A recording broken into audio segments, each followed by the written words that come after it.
গাধাকে সৃষ্টি করার পর তাকে বলা হলো সকাল থেকে সন্ধ্যা পর্যন্ত তাকে ক্লান্তিহীন পরিশ্রম করতে হবে,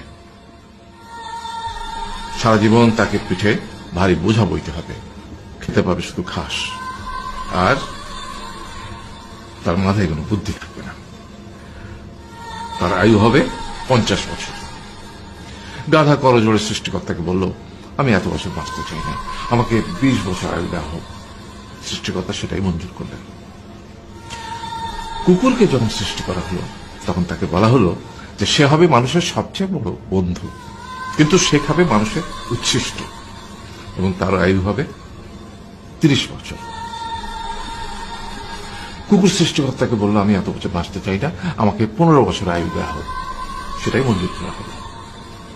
এরপর বানরকে বলা হলো, তুমি শুধু গাছের এ ডাল থেকে ও ডালে ঝুল খাবে এবং নানান রকম ফন্দি ফিকির করে মানুষকে আনন্দ দিবে, তোমার আয়ু হবে 20 বছর। মানুষ বলল, আমি 20 বছর বাঁচতে চাই না, আমাকে 10 বছর দেওয়া হোক। সেটাই মঞ্জুর করা হলো। এবার এলো পুরুষ মানুষের পালা। তাকে বলা হলো যে তুমি হলে প্রাণীকুলের মধ্যে সবচেয়ে বিচক্ষণ এবং বুদ্ধিমান, সেই জন্য তোমাকে প্রাণীদের শিরোমণি করা হলো এবং তোমার আয়ু হবে 20 বছর। তখন পুরুষ মানুষ বলল, করজোড়ে বলল সৃষ্টিকর্তাকে যে 20 বছর আয়ু অত্যন্ত কম, হে প্রভু, আমাকে ওই গাধার সে যে 30 বছর আয়ু চায়নি সেটা আমাকে দেয়া হোক, ওই যে কুকুর 15 বছর ফিরিয়ে দিয়েছিল সেটাও আমাকে দেয়া হোক, আর যে বানর 10 বছর নেয়নি সেটাও আমাকে দেয়া হোক। 20 বছর অত্যন্ত কম, আমি দীর্ঘদিন বাঁচতে চাই।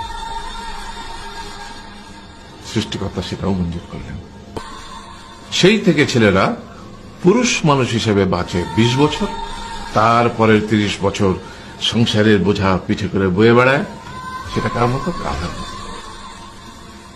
তারপরের 15 বছর সে তার ছেলে মেয়েরা যা দেয় সেই রকম ঠিক কুকুরের মতো উচ্ছিষ্ট খেয়ে বাঁচে।